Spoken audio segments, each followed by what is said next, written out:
कश्मीर कांग्रेस को जल्द मिलेगा नया सदर। दिल्ली में पार्टी लीडरान की मीटिंग का सिलसिला तेज।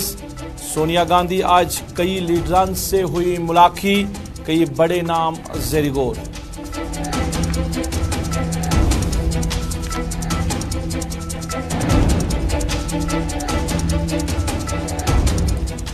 लड़गो कुलगाम में कश्मीरी पंडित की आखिरी रसूमात में मुसलमानों ने बढ़ चढ़ कर लिया हिस्सा। भाईचारे की सदियों से चल रही मिसाल को रखा कायम। शाना बशाना चले सरगवारों के साथ।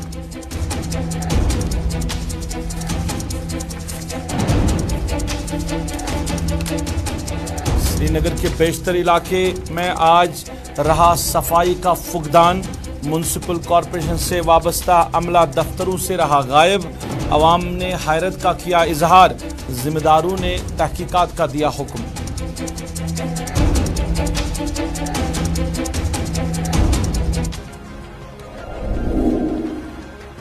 अस्सलाम वालेकुम नाज़रीन, आप ग्राउंड रिपोर्ट देख रहे हैं श्रीनगर के गुलिस्तान स्टूडियो से बराह रास्त अपने मेज़बान सईद रूफ फारूकी के साथ। ग्राउंड रिपोर्ट में नाज़रीन सबसे पहले बात करेंगे जम्मू कश्मीर की सियासत के हवाले से, क्योंकि कांग्रेस पार्टी की बात करें तो नए सदर का इंतखाब होना है जम्मू कश्मीर के लिए।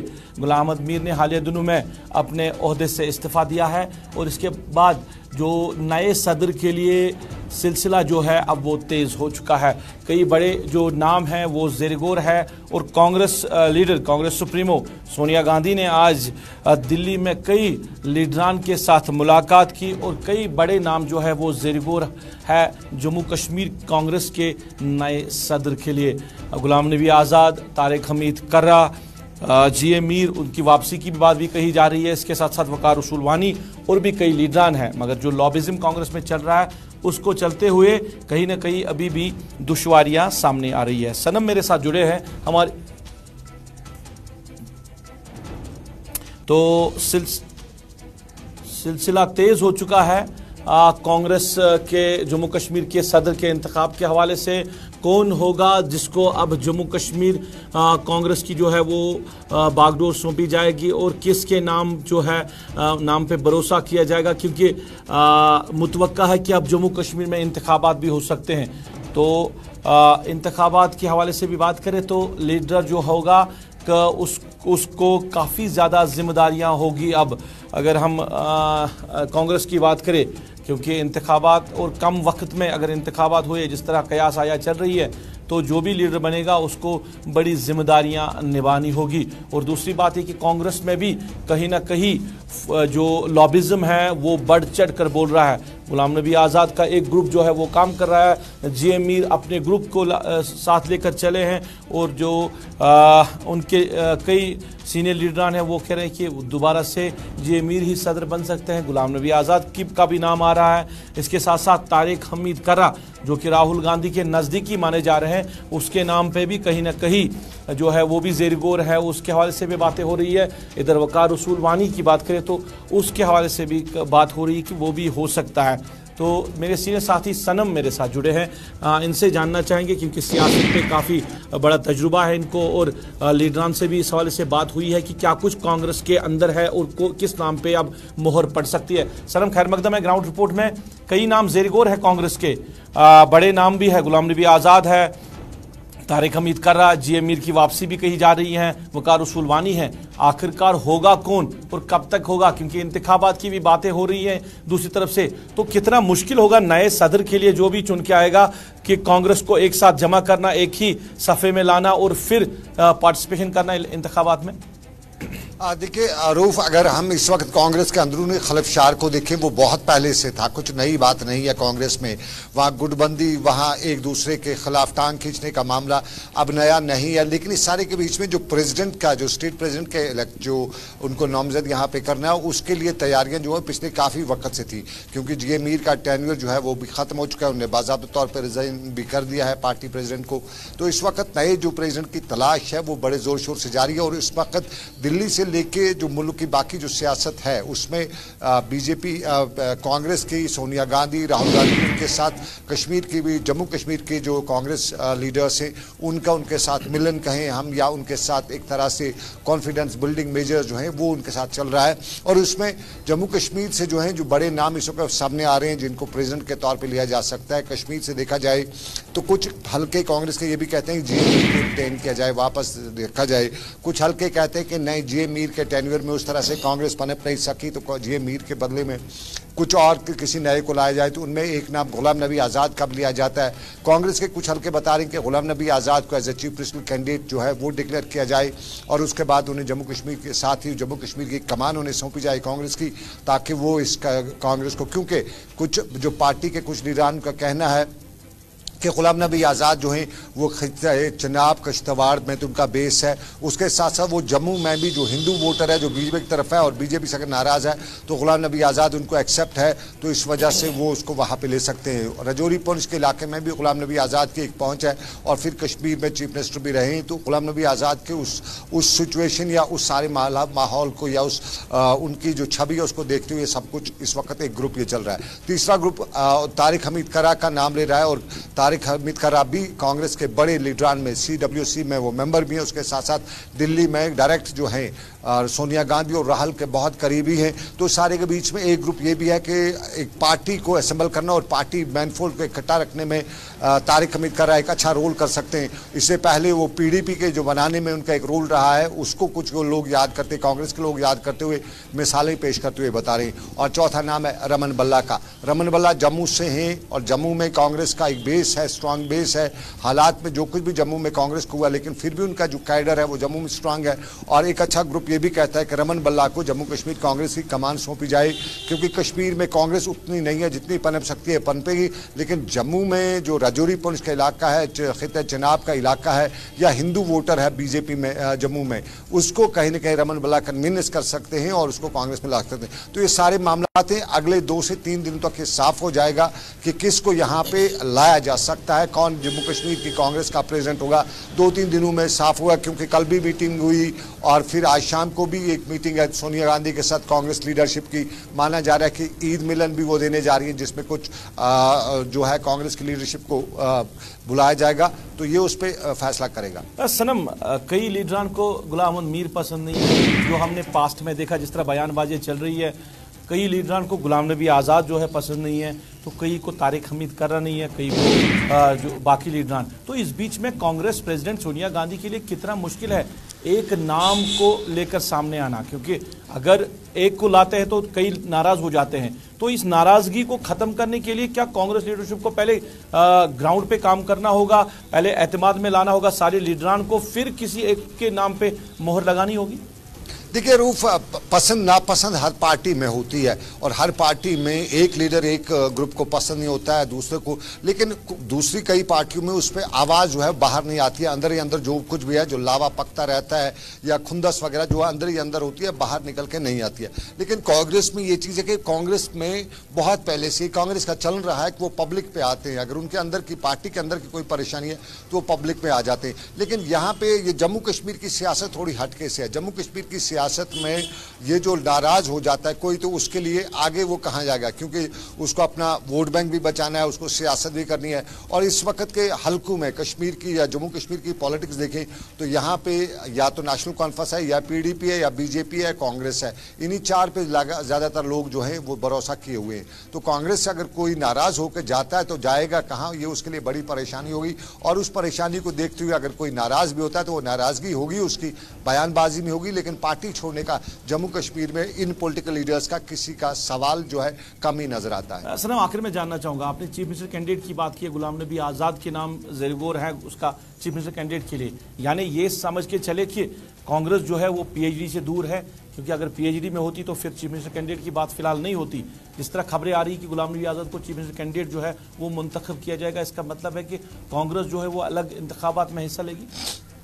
देखिए, कांग्रेस PhD में तो है नहीं, लेकिन कहीं न कहीं जम्मू कश्मीर और ख़ासतौर पे कश्मीर वैली में जो है और जम्मू में कांग्रेस चाहती है कि कहीं न कहीं बाहर से, अगर कांग्रेस पीएजीडी में डायरेक्टली जाती है तो जिस तरह से मुल्क के मीडिया ने पीएजीडी को, मुल्क में पीएजीडी को जिस तरह से प्रेजेंट किया है, कभी इसको गुपकार गैंग बोला, कभी इसको बाकी चीज बोले, तो मुल्क में अवाम के जो गुपकार अलायंस है इसके हवाले से मनफी प्रोपेगेंडा जो है वो कामयाब भी हुआ है। तो कांग्रेस उससे डरी हुई है और यही वजह है कि कांग्रेस डायरेक्टली जो है गुपकार अलायंस में नहीं है, लेकिन हाँ किनारे बैठ के वो गुपकार अलायंस से बातचीत कर रही है। आपने कल देखा यशवंत सिन्हा जब जम्मू कश्मीर आए हुए थे तो बाज़ाब्ता तौर पे फारूक अब्दुल्ला की कोठी पे जो मीटिंग हुई वो गुपकार अलायंस के सब लोग वहां पे थे और उसमें कांग्रेस भी था। तो कांग्रेस जो है वो गुपकार अलायंस से बाहर भी नहीं है, साथ भी नहीं है, लेकिन कहीं न कहीं साथ शाना बशाना लेके चलने की कोशिश करती है, इस तरह से करती है कि सांप भी मरे और लाठी भी न टूटे।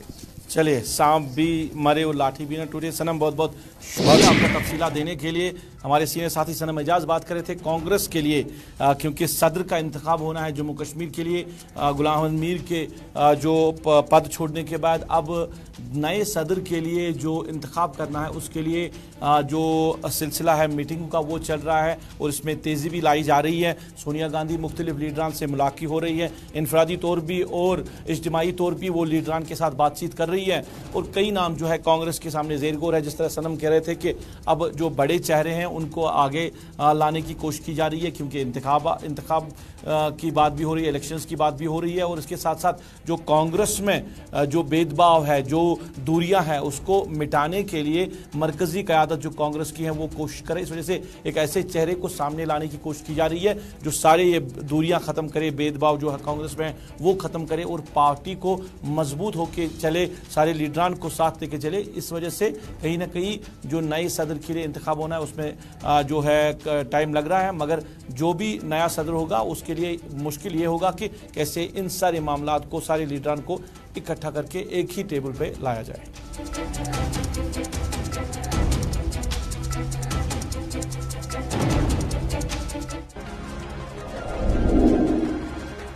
नाज़रीन, कश्मीरी भाईचारे की बात करें तो सदियों से ये जो रीत है, ये जो सिलसिला है चलता आ रहा है। अगरचे इसमें दूरियां लाने की कोशिश भी की गई है, कई फिल्मों की वजह से भी या कई और तरीक़ेकार से कश्मीरी पंडित, माइग्रेंट पंडित या कश्मीरी पंडित मुसलमानों को या सिख को एक दूसरे से दूर करने की कोशिश कई बार की गई है, मगर कश्मीरी आवाम ने ये साबित करके दिया है कि वो एक हैं और इस भाईचारे को वो कभी तोड़ेंगे नहीं। इसके लिए वो कोशिशें करते रहेंगे और इस भाईचारे को आगे बढ़ाते रहेंगे और एक मिसाल बन के ये भाईचारा जो है चल रहा है। और जब भी यहाँ पे ऐसा कोई हादसा पेश आता है, चाहे कश्मीरी पंडित मरता हो तो मुसलमान शाना बशाना उनके चलता है, जब मुसलमान के घर में मातम हो तो कश्मीरी पंडित उनके शाना बशाना चलता है। खुशियों में साथ दे रहे हैं, गम में साथ दे रहे हैं, मातम में साथ दे रहे हैं। और आज मातम की ही बात है, लाडगू कुलगाम का इलाका है जहां पे एक कश्मीरी पंडित जो कि सीआरपीएफ में एक ऑफिसर रैंक पे तैनात था,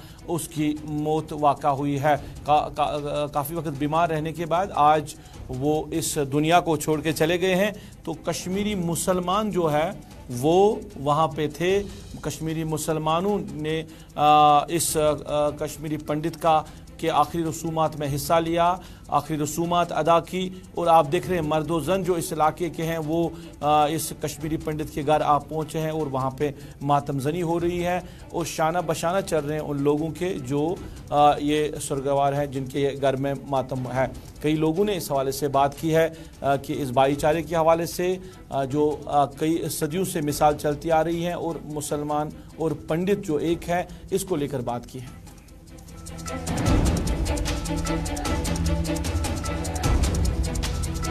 खबर बूज जनाब मोहतरम, वो तमी सात रूद कोर इंतजाम जुन चटनुक, तमाम गाम बरादरी हमेशा इंशाल्लाह ठीक, आज ती ठीक।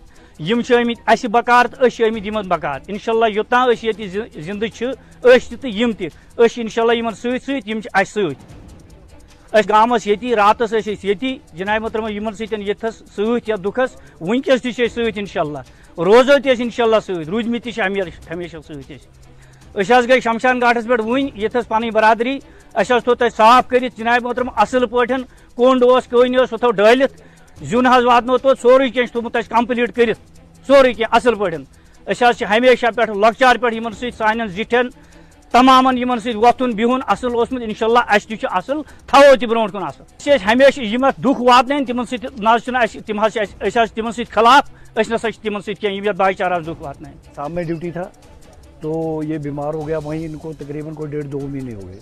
तो फिर वहाँ से इन्होंने शिफ्ट किया, इसको दिल्ली लाया। दिल्ली में इनका भाई था तो और इनकी मिसेज इनके साथ में थी।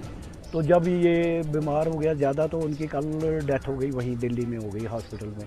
फिर जब यहाँ के गांव वालों ने सुना कि इसको वहाँ जम्मू ले जाएंगे, इसको इसकी अंजाम रसूमात वहीं देंगे, फिर मैं यहाँ आया। जब मैंने यहाँ के लोगों से सुना तो उन लोगों ने बोला भाई उसको 5 लाख लगेगा, 6 लाख लगेगा, मैं उसको अपने गांव में लेके आओ, जितना भी पैसा लगेगा हम देने के लिए तैयार हैं।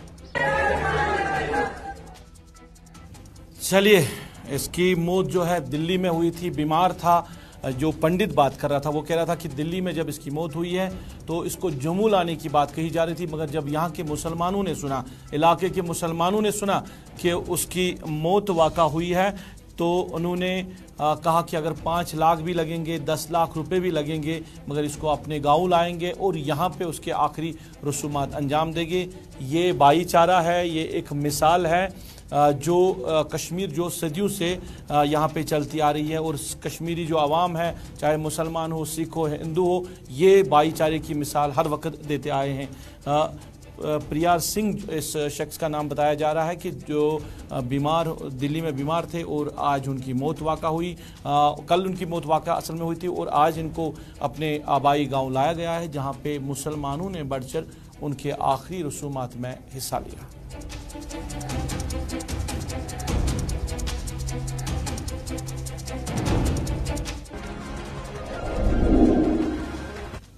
नाज़रीन, अब जरा डिवीजनल इंतजामिया के हालिया फैसले के हवाले से बात करें। एक हुक्मनामा जारी किया था डिवीजनल इंतजामिया ने कि जो एयरपोर्ट, श्रीनगर एयरपोर्ट के इर्द गिर्द जितने भी ब्रिक किलन्स हैं उनको वहाँ से हटाया जाएगा। एक बाज़ाबिता तौर पर एक हुक्मनामा जो डिवीजनल इंतजामिया की तरफ से ज़िला इंतजामिया बडगाम को दिया गया कि जो भी 8 किलोमीटर के दायरे के अंदर ब्रिक किलन्स हैं उनको हटाया जाएगा। और ये सिलसिला जो है शुरू भी हो चुका था, कई ब्रिक किलन्स को वहाँ पे हटाया गया था। फिर जो एसोसिएशन है ब्रिक किलन की, उन्होंने इस पे स्टे लाया था, उन्होंने कोर्ट का दरवाज़ा खटखटाया, कहा कि ये उन लोगों के साथ नाइंसाफ़ी है क्योंकि कई सालों से ये इस सन्नत के साथ जुड़े हैं, ये बिज़नेस कर रहे हैं, इन्होंने लाखों करोड़ों रुपया इस सन्नत के साथ लगाया है, पैसा खर्च किया है। तो आज अगर इनको हटाया जाएगा, इनको मुआवजा भी नहीं दिया जाएगा तो ये जाएंगे कहाँ? एक तो इस कारोबार में उन्होंने जो पैसा लगाया है, लोगों के पास भी पैसा है, और उसके साथ साथ जो इन्होंने पैसा लगाया है वो पैसा कहाँ से ये हासिल कर सकते हैं, इसको लेकर उन्होंने कोर्ट का दरवाज़ा खटखटाया जो एसोसिएशन है। मगर इंतज़ामिया और सरकार बार बार कह रही कि इस चीज़ को आगे नहीं बढ़ने दिया जाएगा, बल्कि जो कार्रवाई है वो जारी रहेगी और कार्रवाई होके रहेगी। क्योंकि एयरपोर्ट अथॉरिटी की बात करें या डिवीजन इंतजामिया की बात करें, 8 किलोमीटर के दायरे के अंदर किसी भी ब्रिक किलन को जलने की इजाज़त नहीं होगी। मोहम्मद अशरफ डार मेरे साथ जुड़े हैं बडगाम से, इनसे ही आप जानने की कोशिश करेंगे कि क्या फ़ैसला जो है वो जो सरकार ने लिया था उस पे सरकार काम कर रही है या जो स्टे फिर लाया गया था तो उसको लेकर क्या कुछ अभी वहाँ पे चल रहा है, इसको लेकर बात करेंगे। अशरफ, खैर मकदम है आपका। ग्राउंड रिपोर्ट में कुछ बट मालिकान के जो बट्टे हैं उन पे कार्रवाई भी हुई है, उनको डिमोलिश भी किया गया, और फिर उसके बाद जो एसोसिएशन है उन्होंने स्टे लाया है, उन्होंने कोर्ट का दरवाज़ा खटखटाया कि ये इनके साथ नाइंसाफ़ी होगी, इन लोगों के लिए, इनके कारोबार के साथ ये नाइंसाफ़ी होगी, खिलवाड़ होगी। अब क्या कुछ अभी इसमें चल रहा है, क्योंकि यहाँ से सरकार कह रही कि जो भी 8 किलोमीटर दायरे के अंदर है उनको हटना ही हटना होगा। देखिए रूप, जब हम बडगाम डिस्ट्रिक्ट की बात करते हैं तो इसका एक और नाम है, वो है भट्ट डिस्ट्रिक्ट, क्योंकि वहाँ पर ईंट के भट्टे काफ़ी ज़्यादा तादाद में है। तो साथ ही में आपको पता है इंटरनेशनल एयरपोर्ट भी है जो कि बडगाम के दायरे में आता है। तो वहाँ से एक हुक्मनामा जारी हुआ था कि जो जहाज़ जो यहाँ दिन भर जो फ़्लाइटें आती हैं उनको उठने में या बैठने में जो है कहीं ना कहीं दिक्कतों का सामना करना पड़ता है, क्योंकि जिस तरह से एयर पोल्यूशन देखा गया है। उसके बाद जो है डिवीजनल इंतजामिया के साथ बातचीत मुनक्किद करके एक फैसला लिया गया कि 8 किलोमीटर अंदर के जितने भी ईंट के भट्टे होंगे उनको बंद किया जाएगा। ये हुक्मनामा करीबन 2016 से बताया जा रहा है। उसके बाद 2019 में इस पर कार्रवाई शुरू हुई कि जो भी ईंट के भट्टे 8 किलोमीटर के अंदर आते हैं तो उनको हटाया जाएगा।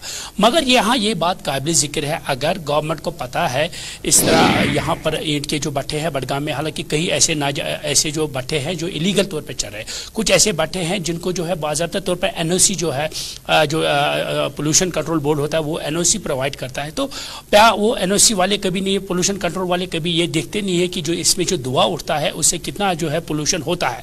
उस बिना पे कभी वो खाली वो एनओसी देते हैं, उसके बाद वो कभी वहाँ जाते नहीं है। एक चीज इंपॉर्टेंट है, 2016 में ये हुक्मनामा जारी किया गया था कि अब वहाँ पे किसी भी भट्ट को लगने की इजाज़त नहीं होगी, कोई भी ब्रिक किलर वहाँ पे नहीं लगेगा। मगर साल 2016 के बाद भी कई ब्रिक किलर, नए ब्रिक किलर वहाँ पे लगे इस इलाके में, तो फिर उनको कैसे एनओसी प्रोवाइड की गई, उनको कैसे अलो किया गया? देखिए रूप, मैंने पहले ही कहा कुछ ऐसे भट्ट मालिकान हैं जिनके पास कोई एनओसी है नहीं, मगर फिर भी वो चला रहे, इलीगल तौर पे वो चला रहे। उसी को देखते हुए जब अब जिला इंतजामिया ने ये ठान ली है कि जो भी 8 किलोमीटर अंदर के जो इतने भी भट्टे आएंगे उनको जो है चलने नहीं दिया जाएगा। मगर कुछ दिन पहले हमने देखा लगातार जिला एडमिनिस्ट्रेशन की तरफ से कार्रवाई की गई। कहीं भट्ट मालिकान जो भट्टे हैं वो उन्होंने वो जलाए थे, उनको जो है बंद कर दिया गया, कहीं को जो मुनहदिम भी किया गया। मगर उसके बाद भी हम देखते हैं यहाँ एक बात, ये बात काबिल जिक्र है कि जो ईंट भट्ट मालिकान है जिनकी वो एसोसिएशन है, वो कई बार डिविजनल इंतजामिया से मिले, वो जिला एडमिनिस्ट्रेशन से मिले। उनका ये कहना है कि अगर कोई नई टेक्नोलॉजी है, बाहर भी तो एयरपोर्ट्स है जहां पर ईंट के भट्टे चलते हैं, तो जब उनको प्रॉब्लम होती है तो पर्टिकुलर श्रीनगर में इस तरह की प्रॉब्लम दिखाना ये हमारे साथ नाइंसाफी। ये भट्ट मालिकान के उनका साथ ये भी कहना है कि अगर कोई नई टेक्नोलॉजी आई है, अभी हाइड्रोलिक जो कि पूरे हिंदुस्तान में इस वक्त जो हाइड्रोलिक चल रही है वो भी हम अडॉप्ट कर रहे हैं, फिर भी हमारे साथ इस तरह जो है नाइंसाफी की जा रही है, हमारे भट्टों को तोड़ा जा रहा है। अब ये लोग कोर्ट चले गए हैं, इन्होंने सारे इस मामले पे स्टे लाया हुआ है। अब कार्रवाई फिलहाल रोक दी गई है, मगर इंतजामिया कह रही कि कार्रवाई होके रहेगी। इसमें सरकार जो है वो कोई फैसला जो है वापस लेने के लिए तैयार नहीं है। अब मुआवजे की बात आ रही है, क्या सरकार इनको मुआवजा देने के लिए तैयार है? क्योंकि जो लीगली काम कर रहे हैं, जिनको सरकार ने लाइसेंस प्रोवाइड किया है, जिनको एनओसी प्रोवाइड किया गया है और जो काफ़ी सालों से काम कर रहे हैं, उनके लिए सरकार कोई मुआवजा उनको दे रही कि नहीं?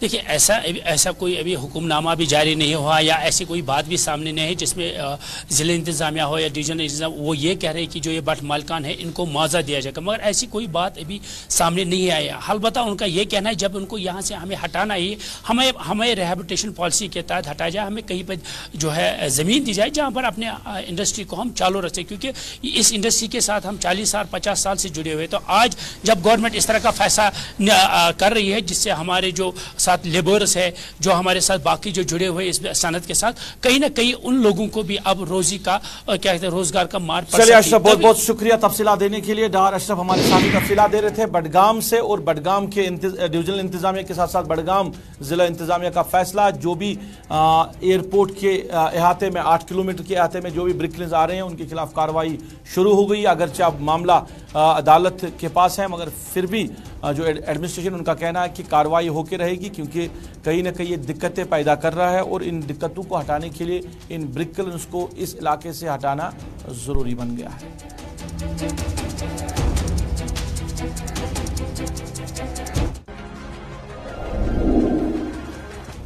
चलिए नाज़रीन, इसके साथ ही अभी तक की ग्राउंड रिपोर्ट से अपने मेज़बान को दीजिए इजाज़त। आप खुश रहे, आप आबाद रहे और हमें भी अपनी नेक दुआओं में याद रखें। अल्लाह आपका हमारा सबका हाफिज़ व नासिर।